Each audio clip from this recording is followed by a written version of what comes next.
Latest news के लिए subscribe करें और न्यूज अपडेट के लिए बेल आइकॉन पर क्लिक करें। नोटबंदी हिंदुस्तान के गरीब, किसान, मजदूर और छोटे दुकानदार पर आक्रमण।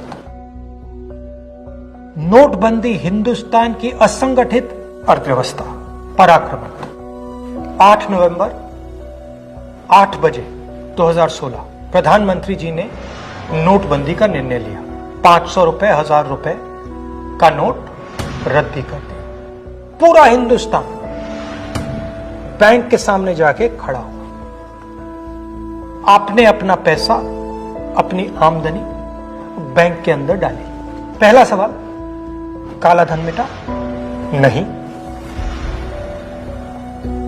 दूसरा सवाल, हिंदुस्तान के गरीब जनता को नोटबंदी से क्या फायदा मिला? जवाब, कुछ नहीं।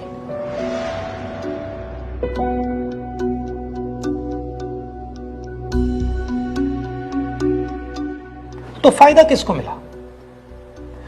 फायदा हिंदुस्तान के सबसे बड़े अरबपतियों को मिला। कैसे? आपका जो पैसा था, आपके जेब में से, आपके घरों में से निकालकर उसका प्रयोग सरकार ने इन लोगों का कर्जा माफ करने के लिए किया।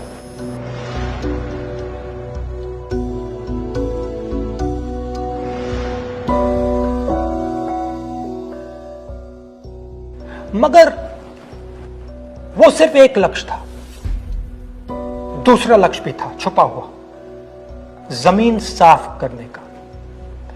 जो हमारा इनफॉर्मल सेक्टर है, असंगठित अर्थव्यवस्था का सेक्टर है, वो कैश पे चलता है। छोटा दुकानदार हो, किसान हो, मजदूर हो, वो कैश से काम करता है।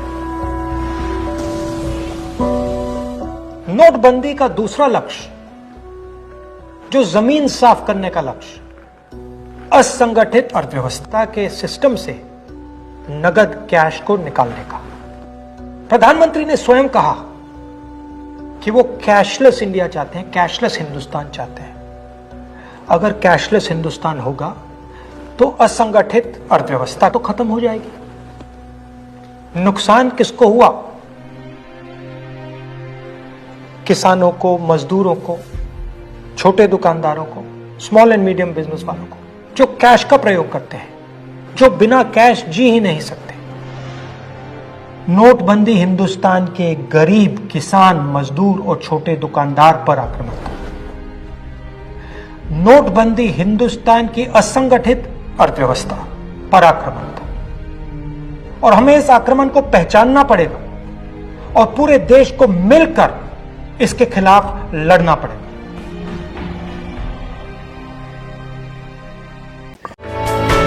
For more news updates, do subscribe, like, share and comment. Clipper 28